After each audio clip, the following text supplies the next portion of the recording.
Chris! Heath. Last episode was probably my most erroneous yet. Erroneous. So you think you were like saying things that were inaccurate? Or what do you mean by that? Man, I told you that in Super Mario Sunshine, one of my favorite debut songs was Metal Mario. Metal Mario came out with Super Mario 64. Oh. Is it in Sunshine or not at all? Not at all. Oh, no. Metal Mario doesn't even appear. I liked that you were true to your word. You did substitute it in as our transition music. That was fun. I guess what made me feel better was because 64 is a part of that Mario Classics bundle, It All is. Stars. Yeah. Part of the collection. Yeah, so that was, maybe if that's just like a slap on the wrist. But then I went and said that the Epic Games Store now has a wish list in September. Uh-huh. And you told me that it came out in March. That's when I was like, oh, I just wanted to look into it for my own curiosity. And all the articles I found about it debuted in March. Oof. Well, you can't get them all right. But those two pretty missed the mark by a large enough time frame that I'm kind of embarrassed, but hopefully this episode will be more precise. The wish list feature, when that first appeared on your radar, did you just stumble upon it organically, like in the store? Yeah. I went to check my coupons and then I saw, wish list, and then you go to that, Gotcha. and then you see the Scythe video game. Yeah, which is Iron unavailable. Harvest. Okay. So I'm sure that you'll be off to a much better factual ratio this episode, because this is episode 49 of Mobius Tubes. Mobius Tubes. Being recorded on September 13th, 2020. What even is this show? This is one of your favorite video game podcasts, I presume. And if it's not one of your favorites, you need to reevaluate your priorities. It's about to be. Yeah. So why don't we just dive right in and talk about games we've been playing? Because it seems like we've played a lot of games recently. Seems like. Do you want to go first? I'm usually going first. Yeah, I could go first. And I'm happy to do it because just over the past couple episodes, I felt like I've been a bit of a Debbie Downer. You know, some of the games I've been playing recently have just fallen a little short of my expectations, whether that was reasonable or not. I'm thinking of like Plague Tale didn't totally blow me away. The Forza Hot Wheels expansion didn't really do it for me. Reigns was kind of a bummer, repetitive. So I've been kind of negative lately, but I've got nothing but positivity for this episode. Okay. Because I played two indie games that both happened to originally come out in 2018. They're new to me. Games we've never talked about on this show, even briefly. Are you serious? What? No, I talk about everything. Well, we'll see. Okay, so I'll go in chronological order of me playing them. The first of these, it had been on my radar. I had heard of it. But what really got me to sit down and play it was actually the recommendation of my girlfriend. Wow. This was an Alexis pick. She really wanted me to play this game, and I'm glad she did, because the game I've been playing is called Moonlighter. Is this a game on Heath's radar as well? Nah, my face immediately went to like the Mahershala Ali Oscar nom movie. He won Moonlight. Best Actor for that. Yeah, Moonlight. Yeah, but this is Moonlighter, ER at the end. So here's the concept of the game, Heath. You are by day a merchant who would usually in any other RPG just be an NPC. What are you buying? You have your own little item shop. You sell items to adventurers who come in, and that's what you do during the day. Mm-hmm. But when night falls, you moonlight as an adventurer. Oh, you fun. go into the dungeons, you fight the monsters, you try to gather loot so you can bring it back in the day. Oh, to sell. To sell in your store. Genius. That's so good. So very fun concept right off the bat. What does this game look like? It's like a top-down 2D perspective. Yeah. Picture like a 2D Zelda, or the dungeons in particular. They look a lot like The Binding of Isaac. Oh, okay. That kind of perspective. Rectangular rooms. Sure. Yeah. North, south, east, west exits that you branch off into. Yeah. It's got a charming pixel art aesthetic. It's got nice music. Are you trying to balance the loot that you collect among your wares and also your own inventory? Like, I would imagine if you suck at being an adventurer, you're going to be using up your own supply. Yeah. Or are they distinguished? There do is you, a... Do you collect like goodies, and then there's also health upgrades for you? There is that give and take you're alluding to, Heath, because the same items you sell also are useful to you. That's and like okay. That's what I'm getting at. And like a crafting capacity or like a health potion capacity. Okay. So yeah, most items in the game have multiple uses, which is nice. As far as because there's two very distinct halves to this game, so I'll talk about them both briefly. Is the big boss at the end of the game just a giant loot crate of stuff that like the merchants had his eyes on? Or what's like a good merchant? Hopefully you run across other merchants that are like, hey, get out of here. This is my territory. In the caves? That's great. Oh my God. Put me in this game. I haven't found any merchants in the caves, just their like notes that they left behind. Oh, okay. All right. Yeah. It's just a huge cache of bandages over in this dungeon. I couldn't reach it. Oh, yeah. Best of luck. You're making it sound like a From Software leave the notes on the ground type of game. You made it sound like that with the notes. Yeah. They're authored by the developers. They're not from other players. So for the combat component of the game, it's serviceable, right? It's not blowing my mind. They do have cool weapon variety. For the little cursory glances I did online, there doesn't seem to be like a consensus like, oh, you need to use the sword. That's clearly the best weapon. I think the devs did a good job making all the weapons in the game viable. I'm a spear guy. I like using the spear. Curious. It's got pretty good reach, as you might expect, but I can only jab in that straight line, which there's a trade-off, because if I was using the sword and shield, sure, my reach isn't nearly as long, but when you swing the sword, it covers that whole 180-degree arc right in front of your character, so it has better like crowd control compared to my single straight line linear jabbing. Mm-hmm. And there's gauntlets you can put on your hands, so you're a punching guy, which you have 0 range, but you attack very, very quickly, so you get a high DPS. So there's fun trade-offs with which weapon you choose to spec into. I'm sorry. I look like I'm listening, Uh-huh. but I'm only trying to think. So that's good to know about the weapon diversity. But is this a fantasy? This is a fantasy dungeon crawling genre. Okay. It's fairly general fantasy. Is there no sci-fi? Oh, actually, there's 4 different dungeons to the game, each of which is somewhat randomly generated. The 4th dungeon, the final one, which I'm currently in the middle of, is the technology dungeon. Okay. So that is very sci-fi. Cut to these warehouse organizing bots that go into the dungeon to get loot and bring it back to this fantasy Amazon, because who's more of an antagonist to this lowly merchant than a huge online distributor? Big business. Yeah, I want you to fight a giant Bezos box. Yeah. So I'm sorry. I'm just brainstorming over here. The final boss is late stage capitalism. Yeah. That would be cool. I haven't, as I alluded to, I haven't quite finished the game yet, but I'm close to the end.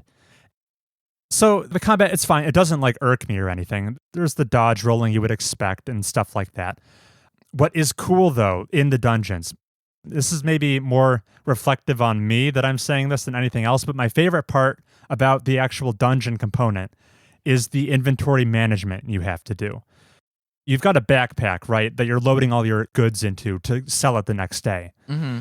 As a common trope of this type of game, you would expect you can expand the size of your backpack as the game goes on, right? Yeah, of course. To hold more goods. Yeah. But that's not the case. There are no backpack upgrades. Your backpack is always limited to holding 20 items, and you sort them in this grid. And what that means is, from the first minute you start playing towards the end game, you're always going to be tight on space in your backpack. Do the more valuable items take up more than one grid space? Everything takes up one grid space.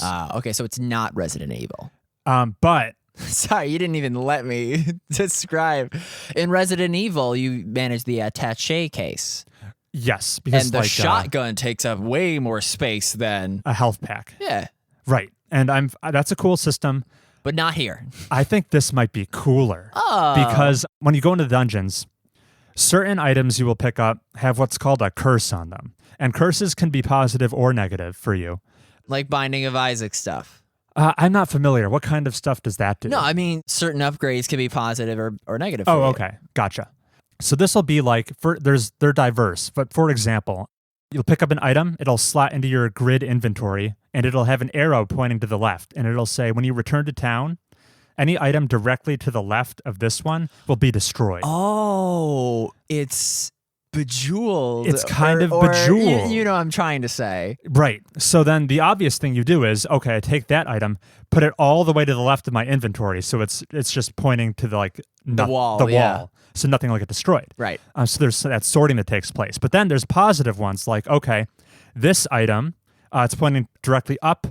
And then the item above it, when you return to town, it gets converted into the item that's doing the pointing, which can be great if the item that's doing the pointing is a very valuable item. So if you can sell the item in question for 10,000 gold, and then you point it at a stack of like 10 things that cost only like 100 gold to sell, suddenly you're like 10xing your profits there because it's about to convert that trash into treasure. Sure. Okay. And there's lots of cool things. Some items will just immediately blip others back to home immediately, so it frees up more space in your inventory. You've got to constantly like sort and resort how you're organizing your inventory in your backpack because of the cool effects and curses items will have. Are there designated exit points in the dungeon? Can you not just escape rope out of there if you have like real good stuff or you just want to what's it called in Dark Souls? You homeward bone? What's it? Homeward bone? Dude. What's it? Maybe that's Bloodborne. But did I make that up? Homeward bound? Bone. Bone. Dark Souls 3. All right. I'm so knowledgeable, even though I've never heard of Moonlighter. I love the game's title again. You know your Dark Souls slang better than I do. Yeah, you just bone home. That's what they say. So you can bone home in Moonlighter. Oh, good. You've got what's called like the Merchant's Pendant. So you can yeet out of the dungeon at a cost anytime of you certain want items? For a fee. Okay. It looks like a money fee. Sure. The deeper you get into the dungeon, the higher the fee is going to be. Okay. So you can exit whenever you can homeward bone whenever you want. You could also call it escape rope, right? That's the Pokemon. If you're stuck in a mountain moon or whatever. Gotcha. That's how you get out. But then, what are your... Oh, sorry. Go ahead. No, I just love this game. What are your merchant store upgrades? Yeah, let's go to the store because that's the other whole half of this game. I want to become a franchise. And this is... I should look up the developer's name, but this is their first game. So this is a strong debut for them. I'm excited to see what they can come up with later. Is it a one-person Lucas Pope? No, it's a small indie team, but it's multiple individuals. Okay. So in the store, it's a cool kind of mini game. So you open your store for business, and Is it Diner Dash? It's a little bit dashing around your store. Or is it closer to Wilmot's warehouse? So you have a set amount of time the store is open. So you could end the day with like more stuff you were intending to sell that you just didn't have time to. And there are displays around your store where you put the items up individually you want to sell and the quantity. And you have to initially you're doing some guesswork on how much to sell it for because you have a little bit of guidance just on like how rare it was spawning in the dungeon, but otherwise you're kind of setting the price at random. Wow. And then customers will enter your store. They'll mill around a little bit. That's fun. Gravitate towards an item, and then they'll like emote in an emoticon. An appealed number. Yeah. They'll have an emoticon above their face, which can be everything from like their eyes light up with dollar bills.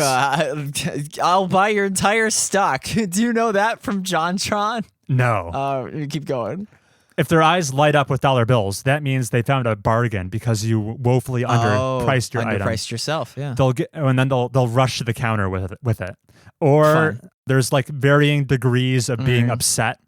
They'll be like they could be totally frustrated and then just avoid it. They could be kind of sad. They'll still buy it though, which means you were slightly overpricing it. But the downfall of that is then they're less likely to come back. That item's popularity will decrease. Meaning future sales of it, you'll have to lower the price because it's not very popular. Or you could hit the sweet spot, which is what you want to do, which is just selling it for its fair market price. And you've got to like, you can't let customers wait too long in the checkout queue, otherwise they'll get frustrated. This is Diner Dash. There will be thieves who enter your store. Oh, shit. And you've got to keep an eyes on them because they will try to grab an item and then hightail it towards the exit without paying unless you dash into them and fight them. Whoa. Oh, perfect. Because it is a combat game.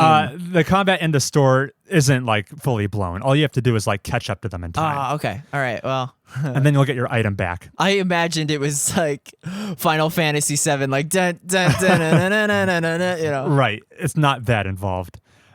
And as you would expect, you can upgrade your store bigger and bigger so you have more shelf space. So you have special display cases where you can put like your very high lucrative items in. I love this. The whole progression in this game in general, because there's kind of two tracks to the progression. You can make your store better and you can make your adventuring component better with like better weapons and better armor and things like that. Put it all in the store. Put it all in the store? Yeah, that's me at least. There are other merchants you can invite to your town. The last one that's fun, he's a banker, so you can start giving him money and he'll give you like a stock market returns on your cash. Yeah, absolutely. And there's other cool merchants like the blacksmith and the potion lady, and it's great. This game features a cool component of human psychology, I think, just because one of the most derivative, common, overused gameplay loops you go through in any game is, okay, you fight combat in a little while, you get some items, you bring it back to town, and you sell it. Yeah. So that's nothing special about that loop.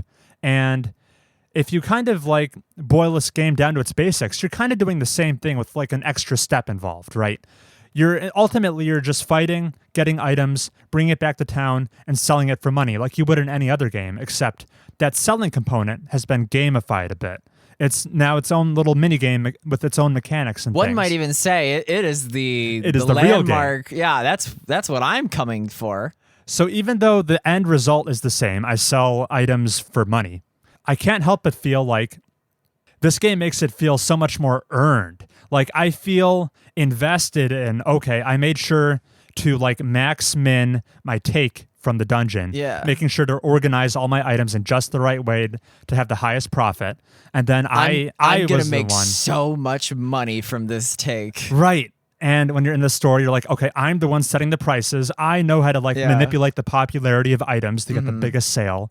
And just because you have to put that little bit of extra effort in, it feels so satisfying to get the payout, to get the nice payday. And then a thief comes in and it's like, are you shitting me? Do you know what I had to do to get this? When he takes that item, I'm emotionally invested in that item.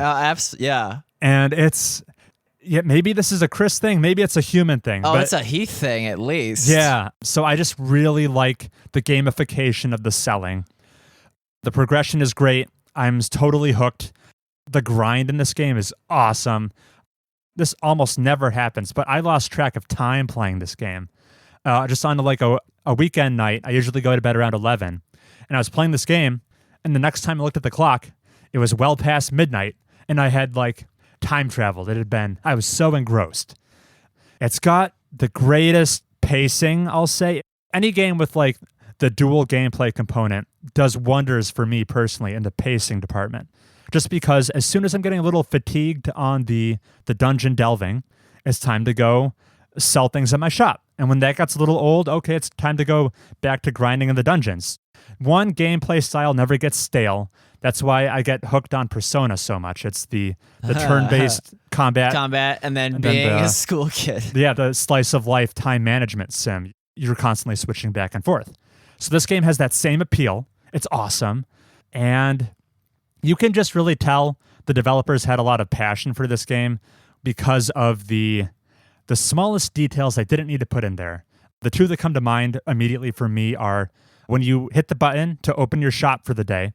If you've upgraded your shop enough, you have a store clerk assistant who's otherwise milling about your store. When you open it, she's just a pixelated model, but she ties up her hair to look professional when the day opens. Yeah. And the town theme when you're walking around town, it's pleasant, it's cool, but every time you stop at like the blacksmith or the hawker, be like clink, clink, caw. there's like a new rendition of the town theme that starts playing that's like tailored to that character. Very Lufthauser.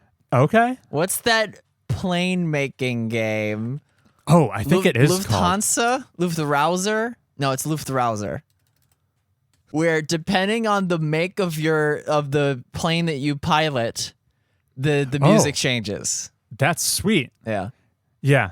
So in Moonlighter, when you visit like the blacksmith, you start hearing like hammer and anvil in the soundtrack. Yeah. It's awesome.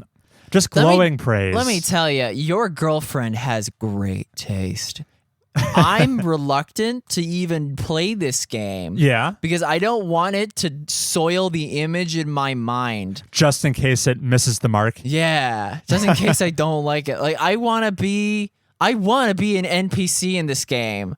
That's just the organizer person in the dungeon who's like, I kind of stopped adventuring. I just like sorting my bag, and like at no cost to you, he'll remove whatever the upgrade, the arrow penalties gotcha. of a certain item. Yeah, and be like, okay, have fun. It's great. That's all I had to say about Moonlighter. I think it's available on a bunch of platforms. This is new? It's a 2018 game. Okay, yeah. Which I think probably flew a little bit under the radar for how much fun I'm having with it. Yeah. So nothing but praise on that. I have another game I could praise, but did you want to jump in or should I just keep going? Oh, we'll oscillate. Yeah, we'll do games we praise first. So, all right. Senua's Sacrifice. Yeah, so you got around to Senua's Sacrifice. Oh yeah, man. I've killed the fire god Surt and the illusion Birdman. So this is Hellblade.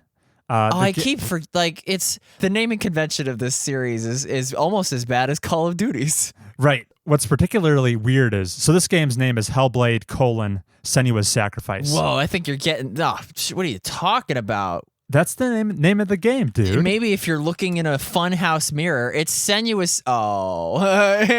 But here's what you're probably thinking of, Heath. The game's sequel is called Senua's Saga: Hellblade 2. They switched it up. It is a funhouse mirror. My God. They did switch it up. Okay, so this is by Ninja Theory, the 2017 release. Paint a picture for us, Heath. What's the high-level concept of this game? First things first. Senua, great teeth. For being a Celtic warrior, her hair, filthy. Her arm, like, pulsing with necrotic fungus. But her dental plan is amazing, right? So she's, like, in the pre-Middle Ages, and she's suffering from mental illness. Right, psychosis of some kind. And she's got to go rescue her boyfriend's soul. Right. Because the Norse gods, even though she's Celtic, which doesn't make sense, the Norse god over in Helheim stole his soul, and she's got to go get it, and there's constantly people in your ear. Because, okay, how do you pronounce it? Binaural audio? Oh, bimodal? No, like Binaaural. Okay, I'm not familiar with that term. Here, we're on the Wikipedia page. Sure. Binaural. Binaural. I mean, yeah, so it's like 3D positioning. So this voice will be like, look over here, and you'll turn to the right. And then it'll be like, oh, behind you, and you'll have to hack and slash. This is a hack and slash. So when I first booted up this game, I was like, oh, this is such a novel theme. The psychosis of your main character. And they started off great. This game is self-proclaimed a AAA indie, right? They marketed it that way. It absolutely holds up to that. You may disagree, but I think it's so polished, and it's, despite being it could be a different art style. It's absolutely an indie game. So she's in her tree canoe. Right, and very open. The first text on screen that you have, because there's very little in this game, is the mental advisor credit from whoever. Yeah. And then the historical credit. And it's like, oh, yeah. Before you even credit the game director or the main lady. Right. It's like, we got these two people who know what they're talking about when it comes to Celts and crazies. Sorry, that was insensitive. Sorry. They did their due diligence. Yes. And I was like, oh, sick. So Bailey would probably enjoy this. And oof, this is not for people who just like psychological interpretations. This is for video gamers. It's a hack and slash. It is. The learning curve is high. Oh, you think so? Yeah, it's hard to, because they don't even say press X to swing the sword. You're right. They don't tutorialize things very much. Because the point being that your voices will tell you, block, dodge, to a certain extent. I was actually kind of pining for some on-screen text. And I was like, yeah, this would help me a little bit. And I did get some on-screen text at like the 30-minute mark. And it told me that I would lose all my progress if the rot reaches Senua's head. And I was like, oh, go back, no text. So that was, what a great game that I am struggling to finish. Okay. Just because of the subject matter. Okay. It's kind of draining on me that these voices will be, I'll see an exit gate and one of the voices will be like, it's an illusion, and laugh at me. And I'm like, man, it might even be an illusion. So, much in the way that there are certain movies that you have nothing but praise for and you do not want to watch it again. Right. Because I haven't beaten it yet. Sure. I'm not looking forward to beating it. Okay. Just because it's... Kudos to the team for making it a very unpleasant. Gosh, when you're in the fire sequence. And everyone's God, the fire sequence. Everyone's like, run, you need to run. And Senua stumbles because a tree fell a certain way. And you're like, God, Senua, run, come on. My interpretation is that it's a good game. Do not try to introduce it to your girlfriend who has a proclivity for psychological thriller things. This is too difficult, in my opinion. The dodging and the swordplay. Yeah. Not that she would like it in the first place, but also there is no Batman counter shockwaves above the enemies' heads. No. I should say, I've only died once to the Birdman. Gotcha. Because I forgot you could slow down time by focusing. That's crucial. So the game does have that heavy combat component. There's also a fair amount of puzzle solving. How do you feel about that? I enjoyed it. It's kind of like it's just a break called? from the combat. It's like 3D platform. Yeah, you're like searching the environment for a certain pattern. It's kind of interesting stuff. Yeah, it was a much needed respite from the combat, because the combat, as you were saying, is kind of emotionally draining. Can you switch targets? You can. How? I don't recall offhand. I looked at the controls and I couldn't find a... Was it a little messy? I couldn't find a way to cycle among these dudes. Which is paramount because the camera is so close to your back that it's hard to have situational awareness. Which is intentional. Is intentional. But, in lieu of not being able to cycle targets, I am dodge rolling 3 times as much as the game devs probably intended. This is Senua's slalom, the way I'm rolling. What's a word that starts with S that means like, this is Senua's somersault. Yeah, I should have done that. Anyway, good game, tough to play. I think you're echoing a lot of my same feelings on Hellblade. It was a game that wasn't always pleasant to play, but having this game in the rearview mirror, now that it's been like over a year since I played it, I think my appreciation for it has only grown. Yeah, you look on it way more fondly after the same way you're like, wasn't puberty great? Yeah. Now that you're an adult and it's like, oh, you don't even remember the bad feelings that you had. It's really kind of one of a kind in the video game space. Nothing else really like Hellblade. And for that reason, I'm like not looking forward to the sequel, even though I would be like, yo, check this out. But not me, though. I have no idea what direction they take the sequel in. You think you're going to keep playing Hellblade? I really hope you do. It has a really cool ending. I mean, yeah, if I didn't have this show, I might not finish it. But gotcha. I might just watch the rest of it. But don't watch the rest. Okay, all right. The ending does some cool stuff mechanically that you should see. Cool. Okay. But the section right before the ending, though, peak frustration. Okay, cool.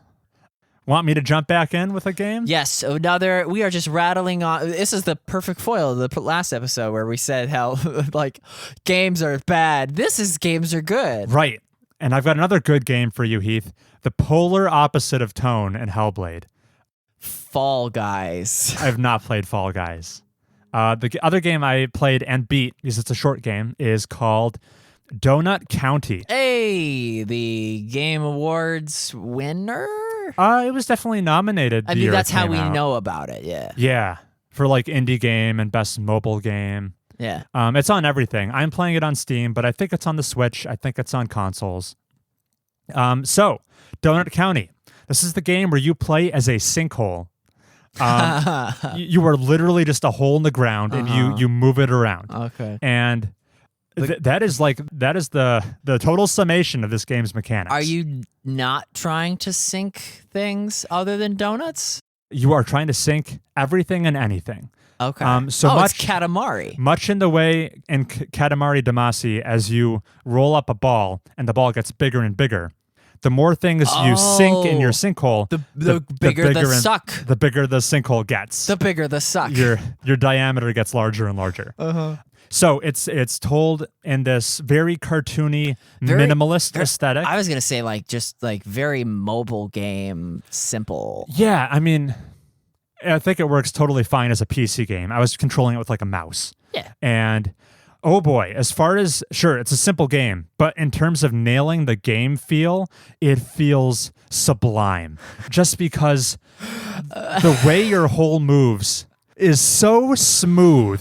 You know what? Keep and going. They nailed the physics so well. It's so satisfying to have like something that it's almost fitting into your sinkhole, and then it starts to like wiggle around the edges as if it's like a basketball circling the hoop. The rim. It does the same kind of thing in your sinkhole. When you're trying to suck up a table, first like the front legs fall in, and then it's like at this 45-degree angle. It's off kilter. The physics feel perfect. Wow. The game actually does tell you a little story. It's not going to blow your mind, but it's basically about like the destruction of Donut County being swallowed up by this sinkhole. Okay. And it's a bunch of like quirky, charming characters sitting around a campfire, basically saying what happened to them with this sinkhole. It does have a bit of an arc to it. The characters I enjoyed. It didn't make me tear up or anything, but as far as like window dressing for the levels you enter, the narrative achieves its purpose very well. And it even made me laugh one time. It's a fun sense of humor as well. Damn, Chris. Both of these games I would rather play than beat Senua's Sacrifice. Keep going, I'm telling you. But yeah, for a game this simple, it is the perfect length because it only took me 2 hours to finish. Cool. If it was 10 hours of just moving a sinkhole, I think it would overstay its welcome. Maybe if there were other... What's the antagonist to a sinkhole? Like a mudslide, which would fill in your hole? They do introduce some twists of getting your hole filled in by things like water. In which case you have to go find a means to empty it. Okay. And they introduce another mechanic like a catapult that you can launch things out of your sinkhole. Okay. To solve puzzles that way. Like a blowhole. Yeah, like a blowhole. On a whale. And there's some light puzzle solving. It's just, the word that comes to mind is jolly. It was just jolly the whole time. I almost want Untitled Goose Game art style for it. It's not super far off from that, actually. I didn't think it was, but yeah. It's super colorful. The music jams, which is great.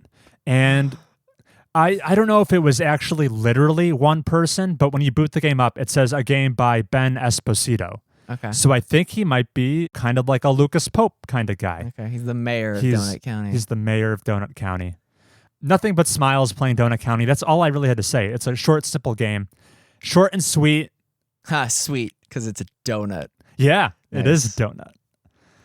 All right, and that's all we had to say positive things about games. Oh. I'm bouncing off Enter the Gungeon pretty bad. So, okay, you've been playing Enter the Gungeon. Enter the Gungeon, another top-down dungeon crawling, very much like Moonlighter, except take Moonlighter and just strip the economy out. Okay. It's just you go into the dungeon, shooting your gun, because they love guns.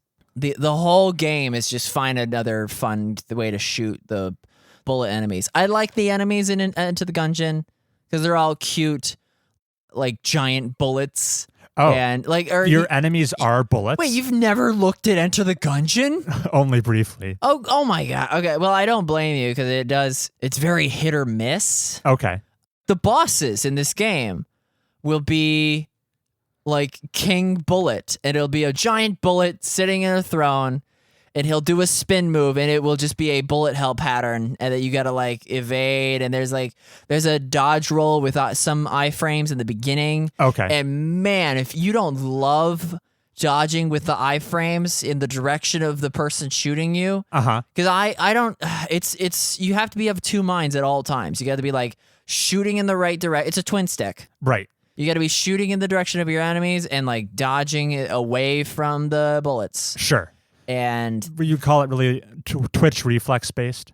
Yeah, if you're not quick on the trigger, then yeah, you're gonna get stuck. What parts are randomized? The room layouts and the loot and the enemies. That's everything. What about like your starting weapon and stuff? You can choose up to 4 characters initially. Okay. And they each have a different layout. Okay.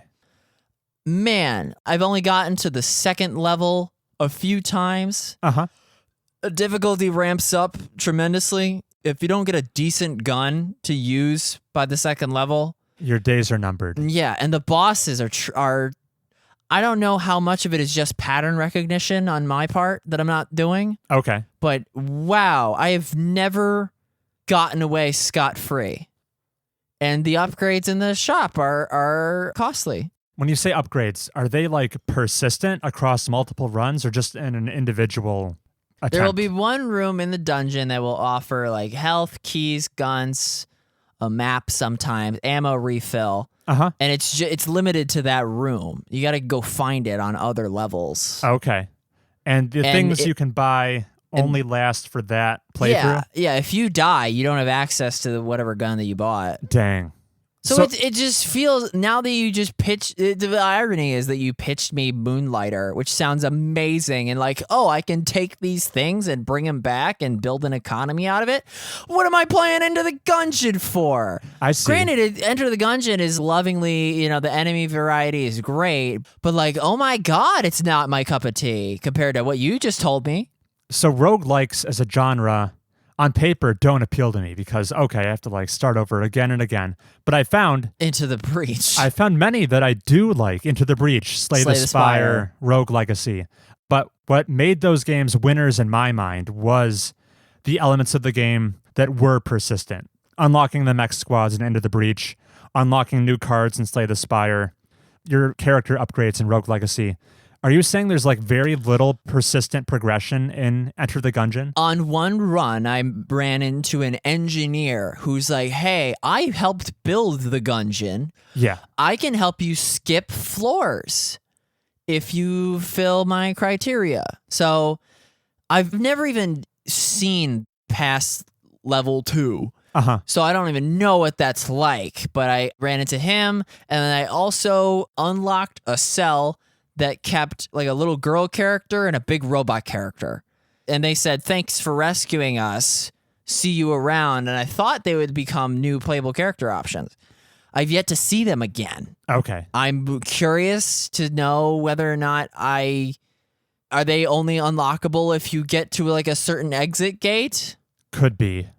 Something you have yet to do. So I've only found, aside from filling out your Ammomicron, which is like an encyclopedia of all the weapons that you've ever used. Of guns. Yeah, except for filling that out, I've only encountered one lasting gameplay element. Okay. The rest has just been progress wiped. Ooh, I'm not sure if I could get on board with that. It's a good game. I do have a coworker who got hooked on Enter the Gungeon. And he told me he was grinding to get a gun that shoots more guns that shoot bullets. I've gotten that. You've gotten that? Yes, I have. Yeah. Hearing that was my peak interest in playing this game. But you've kind of brought me down. Yeah, the fun guns that you get are few and far between. And they're the main appeal? And then they're the main appeal, yeah. Okay. Yeah. All right. Sorry to hear that wasn't your cup of tea, Heath. Well, What else have you been playing? I watched Black Panther. Oh, you watched the movie Black Panther. Yeah. All right, so we're totally changing gears now. That was it for Oh, you were trying to get me to do a Total War Saga Troy. I was. Oh, But we don't have to if no, you don't want to. the time that I would have boot that up, I spent doing more Senua. Oh, okay. I got to the tree in Senua, basically. Gotcha. So we can transition out of games into movies. You saw Black Panther. I did. A movie I've seen. Okay. I think this is the first time you brought a movie I've actually seen to the show. Okay, good. First takeaway. Yeah. I like it when those superhero movies get historical. That's not to say that I think Captain America is the best, because that's all World War II. How much did you know about 1992 Oakland? Zero. Right. That's, and maybe that's just us being white. When you think of Black Panther, you think of Wakanda. Yeah, you do. The futuristic Africa city. Right. So for Black Panther to begin in Oakland in 92, that was like, okay, I like where this is at. And then you learn about Killmonger. Yeah. Who's just a Compton native. Uh-huh. Yeah, he is. What an amazing foil for Right. T'Challa. Who's like, everyone is a citizen of our nation. Like, it's not a very dramatic setup of that character. It's just kind of real. Yes, I loved that. That was my favorite part. And then just the finer details, how Andy Serkis's character, you don't know actor names. I don't. The slithery white guy with a fake arm. The antagonist in the beginning of the film. Oh, okay. He steals stuff. Yes. I liked how the bad guy enters the nightclub and Martin Freeman, the CIA agent, goes, "Oh, are you dropping an album?" Because he's just very that type of character. And the bad guy goes, "Yes, I am. I'll give you the SoundCloud link." It's just like, I love, and that's just sort of the whitewashing of the music industry. He's being a poser. That was on point for me. I don't know. It's not your favorite Marvel movie. It's not my favorite, but I think it's probably a little bit above the median. Well, especially now that Chadwick's dead. Yeah. Who I worked with on that other movie. You did, didn't you? Yeah. And that was a year before he died. That's crazy. Which is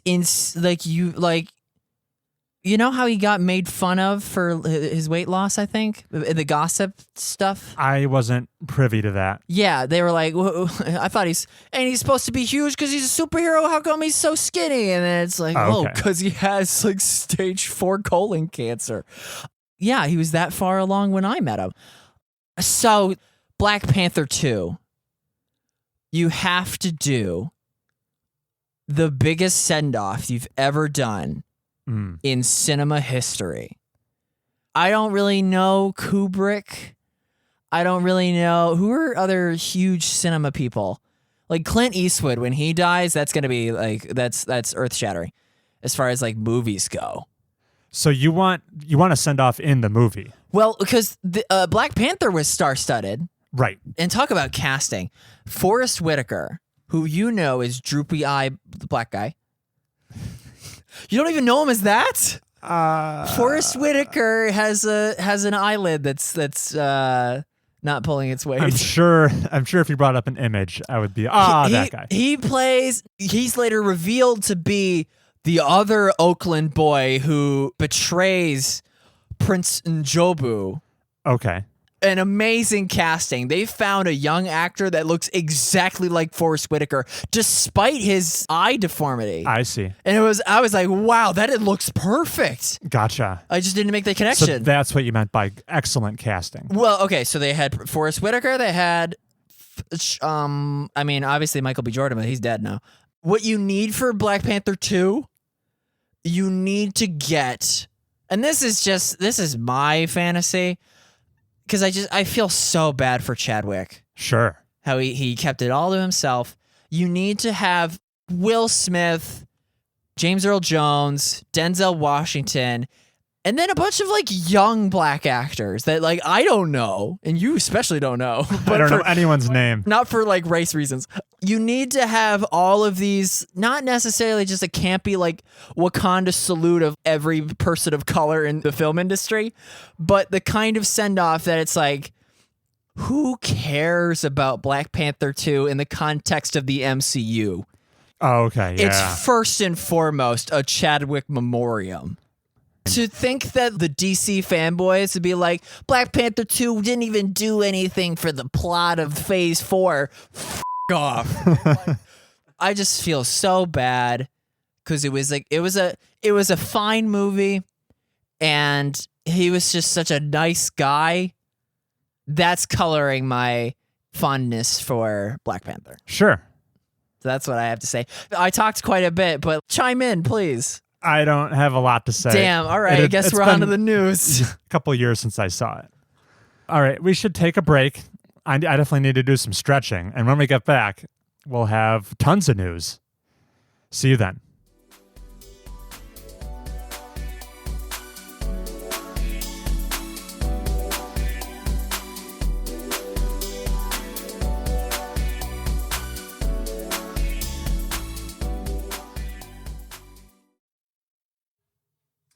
Ah! I knew it! No! Moonlighter was free on Epic Games around Bailey's birthday. Wait, last year? Wait. 2019. Oh. I got This War of Mine and passed on Moonlighter. F*** me. That cry of anguish. Like, it was in between Limbo and Alan Wake. No, dude. It's not in your library? When did you start dating her?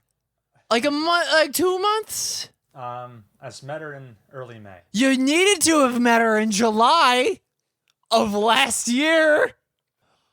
This is what buyer's remorse sounds like. No, this is FOMO. Fear of missing out. It sounds like you already missed out. This is the knowledge of have missed. Yeah. Calm. You retroactively missed out. Knowledge of have missed. This is what calm sounds like. And we're back, folks. And we're back. Damn, I missed out on Moonlighter over a year ago. It was given away for free, evidently. I could have played it. Oh, my God. You could have been the one introducing it to me. I could have been your girlfriend. Which is really the goal of this whole show. Anyway. Hopefully Alexis doesn't hear that. Uh-huh. So we should probably start with the heavy-hitting news, right, Heath? Xbox. Yeah, Xbox released a deluge of news. A stovetop. Did you see all those? You're referencing the design of the Xbox Series S, which does, to your credit, look like a big speaker. Also, the Xbox Series S, have you seen it in like size comparison? And the thing is tiny. Yeah, it was in the background of Phil Fish's Zoom call. Phil Spencer. Wow, I have a brain worm. Look at it. You couldn't even make out what it was. And that was as early as July 1st. So let's dig into the big headline here, Heath. That is, on November 10th, 2020, Microsoft is launching their Xbox Series S console and their Xbox Series X console. And we now know the price for both of them. We know the price of next generation.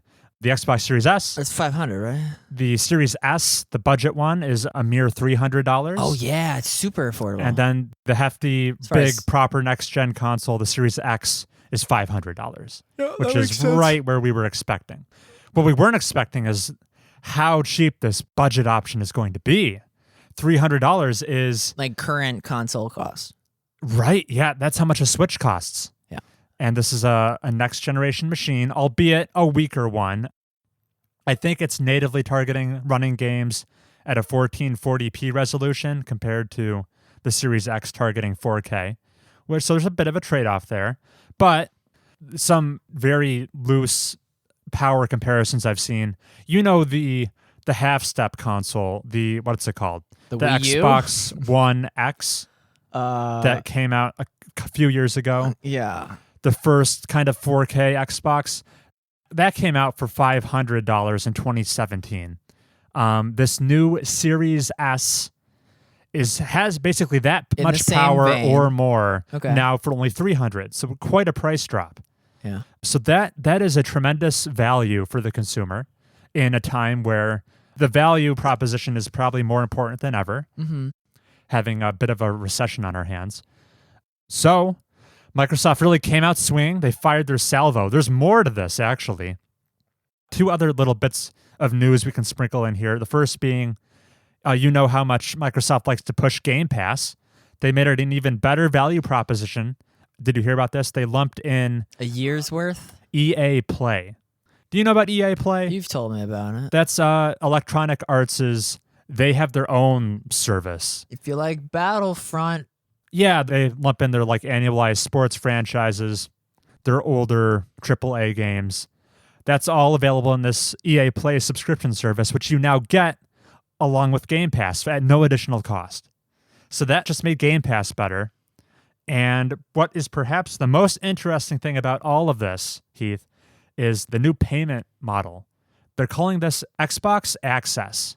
There's a $300 console and a $500 console, but you can finance them through, I think it's through Microsoft. is it like $30 a month?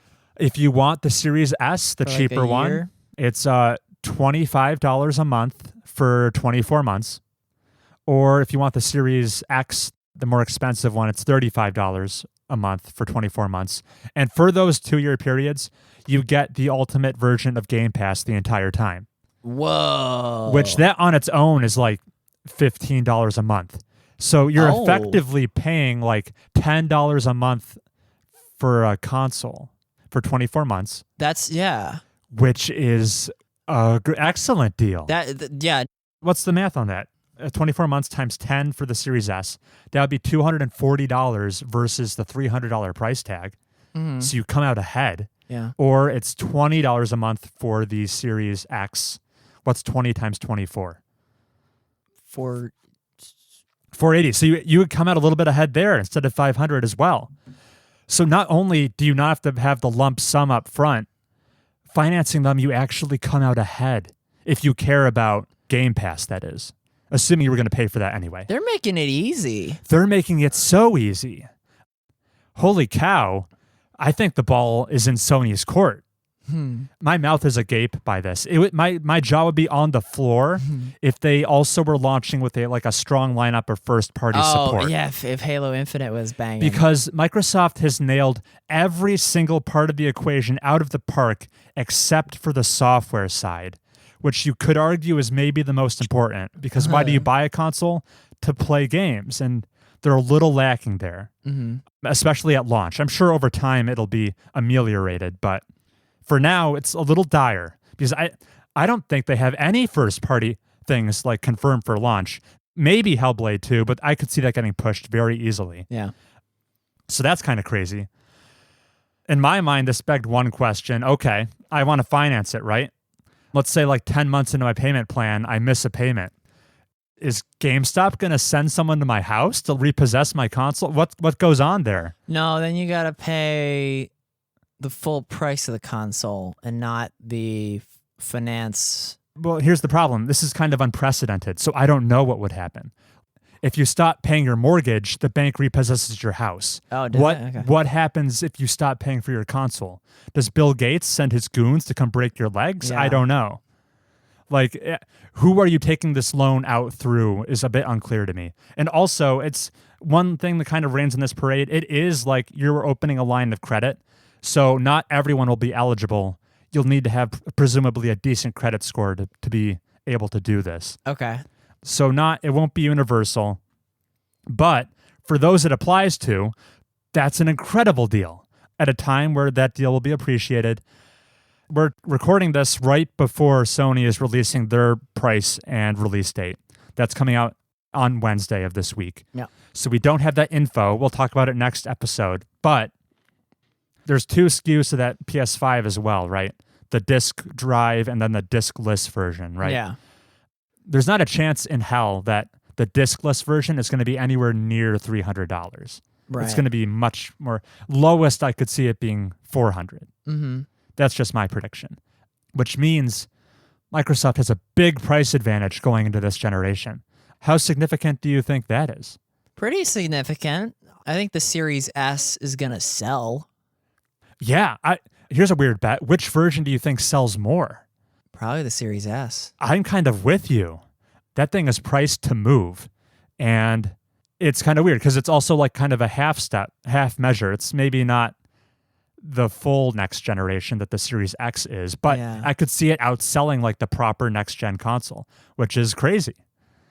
We don't know the price yet, but if we assume Sony's at the 500 price mark and then like the cheaper ones around 450-ish, 400, who do you think gets off to the better start sales-wise when they launch this fall? I mean, it depends, right?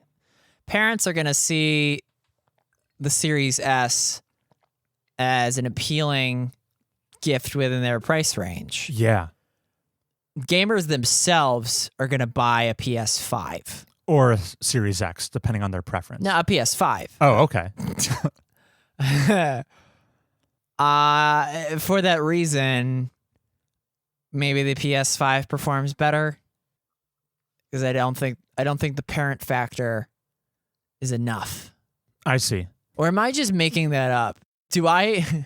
Is Heath fabricating these droves of Midwestern parents that buy the most affordable console on the market? No, if anything, I think you might be underselling it. I think price is a huge factor.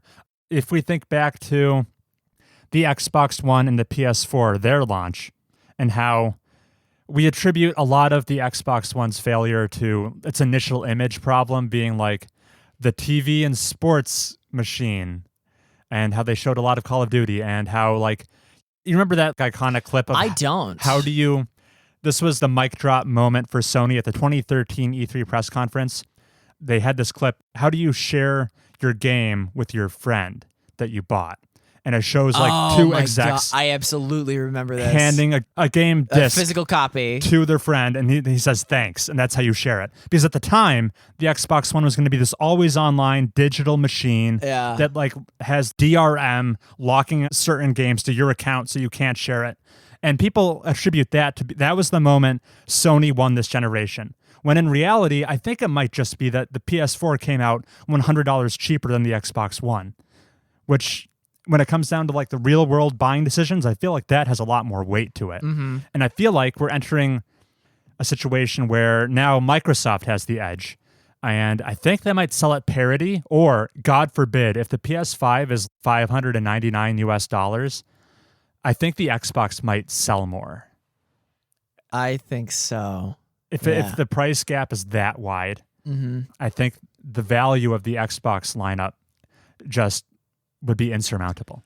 If the discless PS5 comes out below $400, given that Sony's going to be selling them not through a retailer in some cases. True, you can get it directly from them. If you can get a PS5 directly from Sony for like $350, that's a game changer. Right, that would be them responding in force. That's the only scenario. And my prediction is I don't think there's any way they can get the price that low. No, they can't. I mean, well, if the retail's not taking a cut. Right. So this is interesting because if you go back a few episodes, I was saying, Microsoft is on death's row because they don't have any software to support this thing. But they've made up for it by just delivering such a great value proposition in every other area. Their services are great. Yeah. Their price is great. Their hardware is great. Presumably, I guess we don't actually know that. But it's just everything except the software. Yeah. And then the software is the one place Sony's doing pretty well. Mm-hmm. So it's interesting to see these two giants compete in polar opposite ways. And we're very close. We're very close. It's less than 2 months now. Yeah. That's crazy. Mm-hmm. So finally, that big staring contest is over where neither of them were willing to talk about price and release. Finally, we're finding out. and it's exciting. Yes.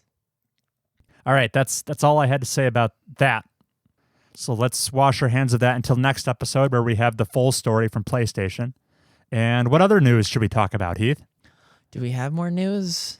I have a little bit more. We talked about Ubisoft. They did a presentation earlier this year called the Ubisoft Forward, and it wasn't very exciting. They did another one of those. This one I found to be a little bit more exciting. Did you watch any of this, Heath? What would I have seen? First and foremost, I want to talk about Immortals Fenyx Rising. And the blank look on your face is telling me you haven't seen this game. So this was previously being made under the title Gods and Monsters. Does that do anything for you? No. Okay. I just went to Monsters versus Aliens. Okay. The animated. I would love it. All right, you're going to Look at the blue, like this guy. Go to YouTube, please. All right. I need your take on this. Phoenix. Immortals Fenyx Rising. No, I was just gonna. Also, they Immortal. spell Phoenix in a stupid way. Oh, yeah. It has an F in it. Jump forward to a random spot, and let's just watch a little bit. Ooh. Ooh. Ugh. Ooh, this is like some knack art style. Yeah, it is very cartoony. Oh, that's gross. I see some puzzle solving going on here. Laser puzzles. Okay. What else is going on? I imagine. Is this close to Shadow of War?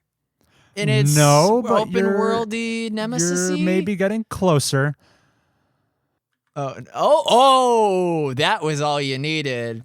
What does that look like? This is their Breath of the Wild clone. This is their Breath of the Wild clone. So this is like it has some Greek mythology for a setting. It's an open world Ubisoft game, but it is on the nose evoking Breath of the Wild. Even we haven't seen it yet, but in Breath of the Wild, you have that magnesis ability where you have the magnet and you can move things around in the environment. Yes. That ability is present in this game, and the animation you do is identical. Okay. The combat seems similar. You have a stamina bar for climbing and traversal. You have actually like the wings of Icarus to glide instead of a paraglider from Breath of the Wild. We're copying Pit. Oh yeah, Pit from Kid Icarus. Kid Icarus. Yeah, so and it has kind of a similar Breath of the Wild cartoony art style to it. But it's got Borderlands style numbers popping out upon hits. You're right. It's probably going to be more of a loot grindy game. What is your initial knee-jerk reaction to this? Is it positive? Ugly. Okay. Dig into that. So negative reaction on your part. It's got the knack. The human being type character looks really DreamWorks plasticky. Yeah, Immortals Fenyx Rising has the skeleton of one of the best games in recent memory, but plastered with some pretty questionable looking visuals. So clearly, we could call it Breath of the Wild inspired, but it's maybe gone beyond that. Inspired. Yeah. I am actually intrigued by playing this game. Okay. Because it remains to be seen if they can capture that same whimsical feeling of exploration in Breath of the Wild. I have my doubts. Ubisoft, they tend to be very Skinner boxy, their games. That's a word. I almost feel guilty enjoying Assassin's Creed Odyssey because it's very much a guilty pleasure of, I know what I'm doing here is kind of repetitive, going through the same loop of killing enemies to chase that better loot drop. And I assume this game has some of that baked into its DNA. But if the open world exploration could even approach the quality of Breath of the Wild, this could totally be a Chris game. It surely will, but it still has, the visuals are just a touch above Fortnite. Yeah. Which, I don't know if you want to be looking at that for a 40-hour campaign. True. It doesn't bother me as much as it's bothering you, but they're definitely not impressive. Okay. So when Breath of the Wild came out 3 years ago now, were you under the impression we'd see a lot of imitators? I knew Breath of the Wild was a good game, and I didn't touch it until 2019. Right. And so, like, for that same reason, oh, Chris, did you know that Star Trek was going to have a lot of imitators? You know Star Trek is good, but you have no informed opinion on which to answer that question. So True. I'm like, Okay. I don't know So you're if saying Breath you of the also- Wild was going to have big imitators. Okay. But this is like the first one you're saying? It seems to be kind of like the first one, which I don't think is too surprising just because, game development cycles at minimum usually have about 3 years they have to bake in the oven. Mm-hmm. And we're only past the 3-year mark since Breath of the Wild came out, only now. So it kind of makes sense. We're only seeing imitators crop up now in 2020. But I kind of thought we'd see more than just one by this point to have an open world designed in this way. So I think because there haven't been a glut of Breath of the Wild alikes just yet, this game, even if it's not raising the bar for quality, it could get reviewed pretty positively just because it's doing something that's still relatively fresh. Yeah. Immortals Fenyx Rising. Not a good name. I much preferred Gods and Monsters. Yeah. All right. I think we kind of burned out on things to say about that. Okay. Do we have more news? You have more news. Do I? Yeah, you do. You sent me it. I did. Oh, Ninja's back. Yeah, that's what you wanted to talk about. Okay, so Tyler Blevins, is that his name? It's a funny name too. Has returned to Twitch after Microsoft's Mixer. I almost forgot the name. Was bought by Facebook. I'm forgetting this story. So, oh my god. Ninja left his primary platform, Twitch, to sign an exclusive deal with Mixer, Microsoft's streaming service. And Microsoft kind of shut down Mixer, which left Ninja kind of like in stasis, in the void. He didn't know what to do. Right. So this is his re-debut, you're saying? On Twitch. On yep. Twitch. He came back probably like a week ago. And guess what game he's playing, Chris? I don't know.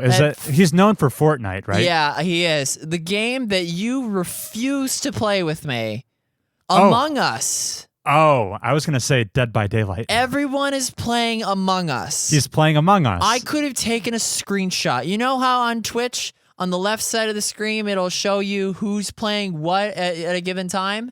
I could have shown you. It was like Ninja, 40,000 viewers, Among Us. XQC, 70,000 viewers, Among Us. And then like close to like a half dozen other people, each with like a substantial viewing audience, we're playing Among Us. Uh-huh.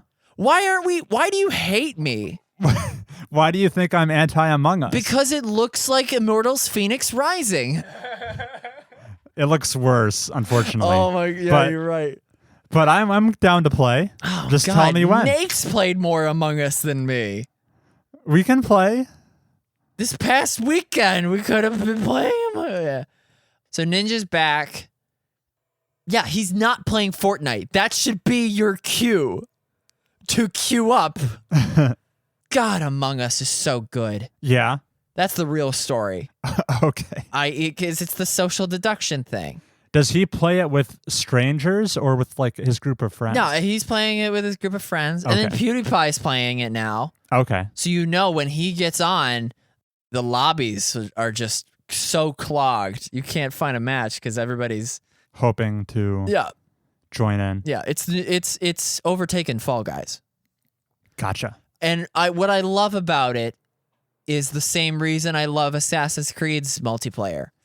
You're hiding in plain sight. You're acting like, instead of acting like an NPC, you're acting like a crew member player character who's going around. You're faking these tasks, and you need to, unlike other games where you try to fly under the radar, if you're looking for stragglers and like nobody sees you throughout the round, a good enough player will be like, you've just not been around, and they'll vote you off the ship.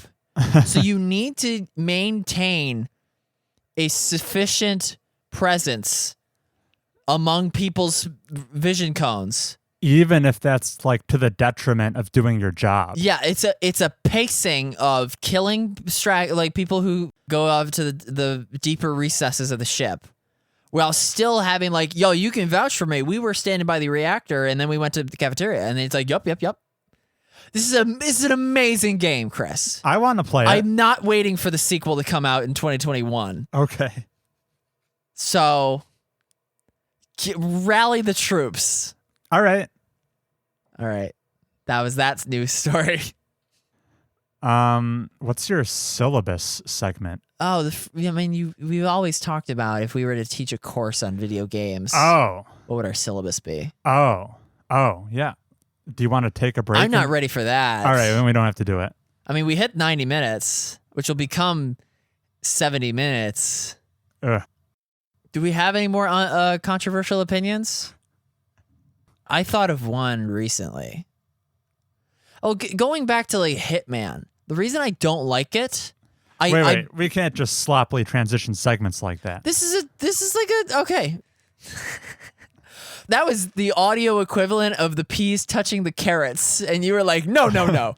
You just had to scrape those into their respective parts of the plate. Yes, absolutely.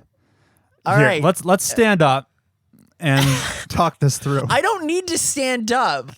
You do calisthenics every episode. For the audio listener, Chris is doing some mountain climbers now. There's a new guy working at Polygon now, and SB Nation rebranded. They're equally not a big deal, but that's just on my radar because I want to be both of those boys, the Brian David Gilberts and the John Boyces. What are you doing after this? Going to the gym. Yeah. Ay. So Hitman, I didn't mention this previously. The reason I don't like it. So what is this segment exactly? Oh my God, you need me to put a bow on it? All yeah. right. And we're back. Tell you what, folks, we're just going to fill for time to get us to an even 90 minutes. So I'm going to espouse for like... So this segment, Chris, because you're so eager. It's called Fill for Time. Okay. But it's like it's stylized, so it's the number 4. It's top 4 things Heath's gonna do to fill time. The first thing is Hitman. I love linear stealth games. Oh, clearly. Because you this is my hot take. You like the Splinter Cell games. Open world stealth, forget about it. It's like a mishmash of genres. Don't even try it. Huh. This is like seafood ice cream. There you go. It's a terrible combination, even though they're good separate. So why does linear stealth do it for you? Because you're not just like trying to traverse a giant mansion with maybe there's fun things to do, but for the most part, I'm trying to get out of this kitchen so I can get to the target. Whereas in non-open world stealth games, where you have like just this compound, Mm-hmm. and it's not oversized because you're meant to explore it 8 different ways. It's moderately, one of my favorite linear stealth games. Early Assassin's Creed, Splinter Cell Black Conviction. Splinter Cell, I've only played one of their games. Okay. But it's not the most known game, so I only hear it from my own voice, so I always get the title confused. What are other stealth games? Oh, I enjoyed Ground Zeroes. Right. Is that a exception to my argument? It's not a fully blown open world, right? But there's definitely some like freedom to approach it from a different angle. Yes, but it's not fashion show Paris, which I found cumbersome and arduous to enjoy. In my mind, I picture Metal Gear Solid, Ground Zeroes, and a single Hitman level to be of a comparable size. Yeah, that's why I thought I caught myself in a lie. Yeah. So what's up with that? What's up with that?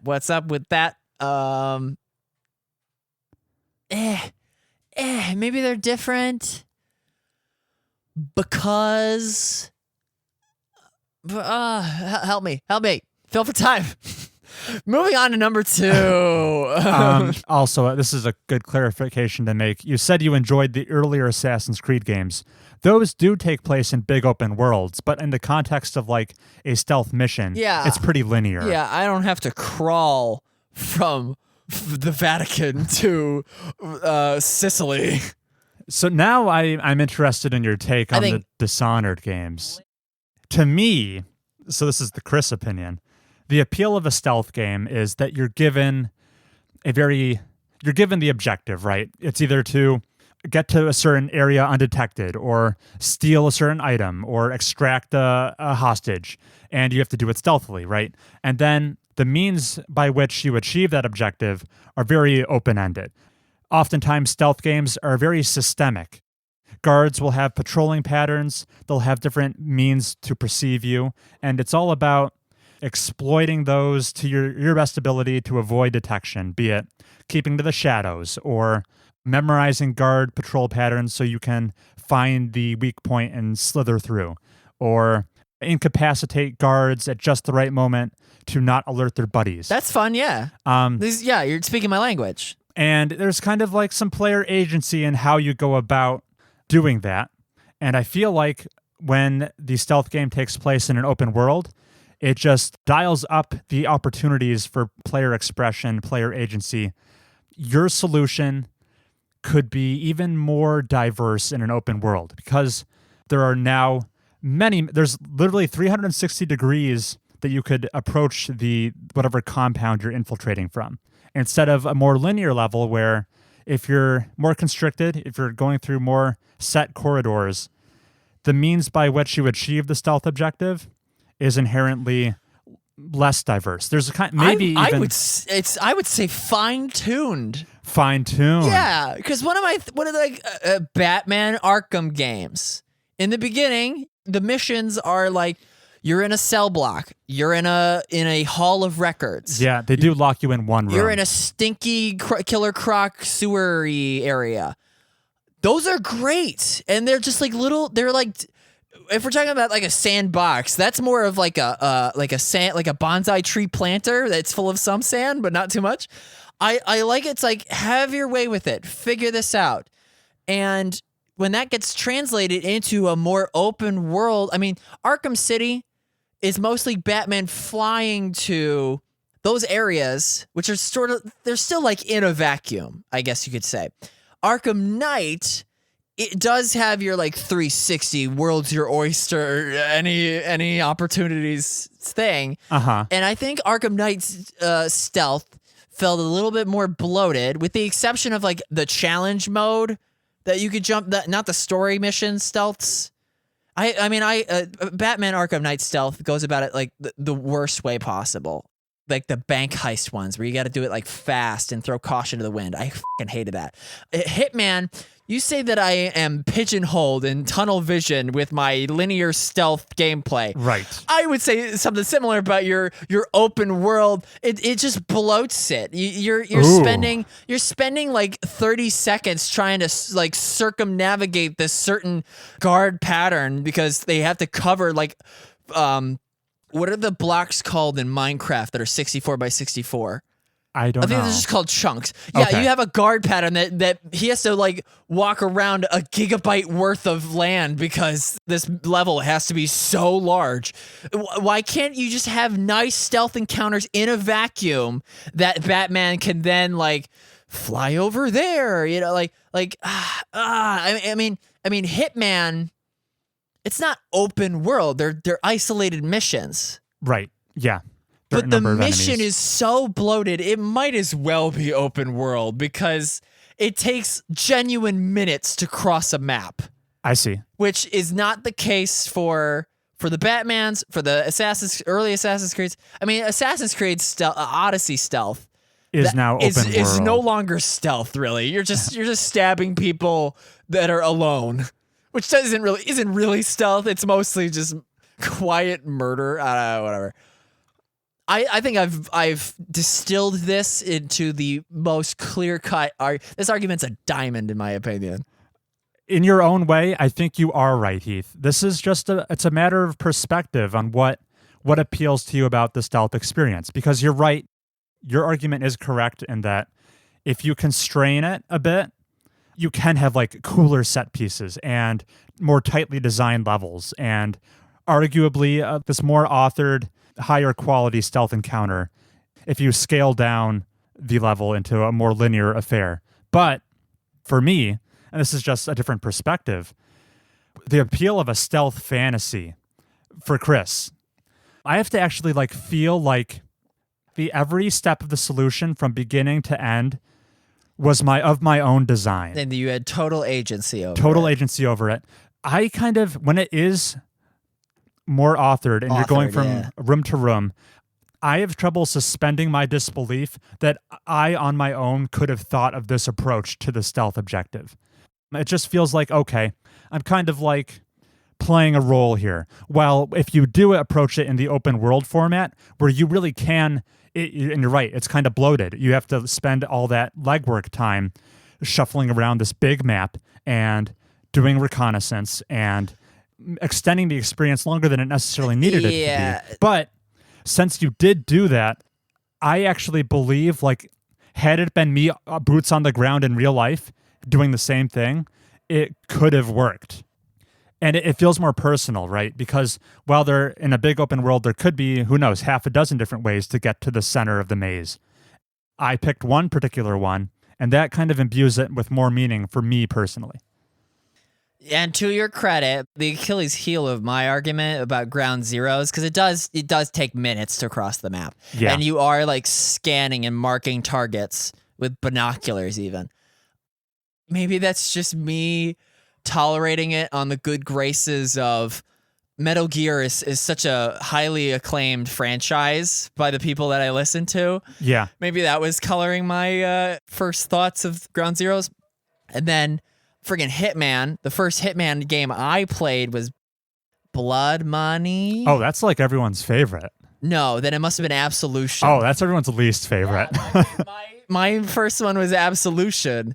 So I'm like, this is nothing like Absolution, which was a very linear stealth game. Yeah, it was. My favorite memory of Absolution is when the cops are trying to find you and you're in the library after hours. That was good. I enjoyed that. But there's no opportunity to friggin' drop a chandelier, poison the guard. I think part of it comes down to how much can you improvise. So in a linear segment, it kind of feels like it's just like a stealth action movie to me, where I'm going from stealth set piece to stealth set piece. While in a more systemic open world, it feels like if something goes wrong, I have to actually adapt on the fly, and it's going to continue so long as I don't get fully caught. I can bumble something and keep stumbling along, and I like that. I like that controlled chaos aspect to it. I've got my ideal plan, and it's going to work for part of it, but then when things go awry, something inevitably goes awry, and then I have to adapt, think on the fly, and come up with a new plan. And that feels like a more organic process to me, and it makes it feel real to me in a way that a linear one just doesn't. No, you're wrong. No, when things go awry, you just restart. Yeah, you do that. Yeah, I would hate that. Why? Because half the fun is making a masterpiece of this botched canvas. Sure, yeah, salvaging what you can from a bad situation. No, because you could do it better if you just restart. And in a linear, a checkpointed linear stealth game, you can restart pretty quickly. Whereas in an open worldy game, unless you're using quick loads and quick saves, it takes 4 minutes to get to where you were because of the increased scale and bloat. Yeah. Okay, Deathloop is the next big stealth game on the horizon. We don't know how stealthy it is, okay, but it could be partially stealthy. I mean, the goal is to not be seen for the most part. Yeah, you are an assassin, so you'd think you want to be silent. We'll give Deathloop the benefit of the doubt. Okay. Am I going to like this? Here's a great litmus test. Play Dishonored and find out. Yeah. Am I gonna? Yeah. Okay. What's our time at now? Oh, I mean, this will be 90 minutes at least. So thank you for listening, listener. Did I sell you a false bill of goods when I said, "Oh, we're gonna talk about Total War Saga Troy. We're going to talk about Ninja. As long as we have plenty to do on 50, which I have my doubts, I won't regret this episode. What? You have your doubts? Why? Because you're just going to sit on your hands? When do you think we're recording it? Next weekend? Yeah, probably if you want to be timely, the Friday after the Sonys. And over the course of those 5 days, I will probably have finished up Moonlighter and probably won't have anything else to say about it. And that'll have been all of my game playing or so. Should we have a send-off? What kind of question is that? He who follows formula. It was a rhetorical. Imagine. No, it was a rhetorical question. You meant to say, yeah. Of course, we're having a send-off. Yeah. I was just saying we should do a send-off, is what I meant to say. Gotcha. What did I do? What did I do this episode? Nothing. You were fine. I came with games. Yeah, you did. And we conversed. Yeah.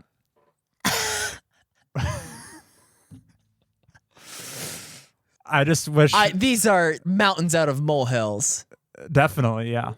So has this been an episode of Mobius Tubes? Yeah. Yes, it has. I did great. We were brainstorming things to do for episode 50. Yeah. We were going to do co-host evaluations. Co-host evaluations? Yeah. We're gonna... Or at least I have a short list of things I want to do for episode 100. It was going to be like co-host evaluations. Uh-huh. Who said what? Right. That's taking our quotes out of context and then guessing who the speaker was? Yeah.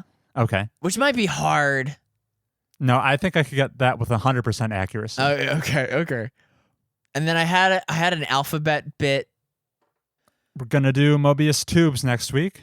You meant to say tunes. We're going to do Mobius Tunes next week. Ah. I've got a theme picked out.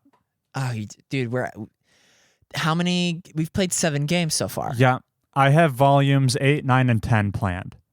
Oh my God. And how many because I've done 1 repeat so far. Sure. 8 and 9 have no repeats. 10 is all repeats. That's the theme. Okay.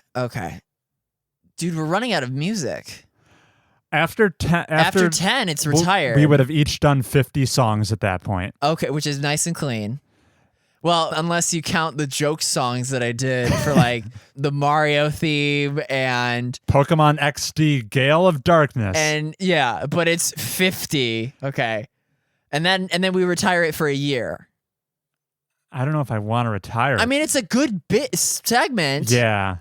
But you're going to make me do like the Wii Sports boxing results screen song. I don't want to guess that. Fine. We could retire it for a while. Ask me again when we get to Yeah, that's still like Tunes 10. That's still 10 weeks away. Yeah. Well, thanks for listening. I was trying to see who would talk first. We'll catch you on episode 50. Thanks, everybody. Bye.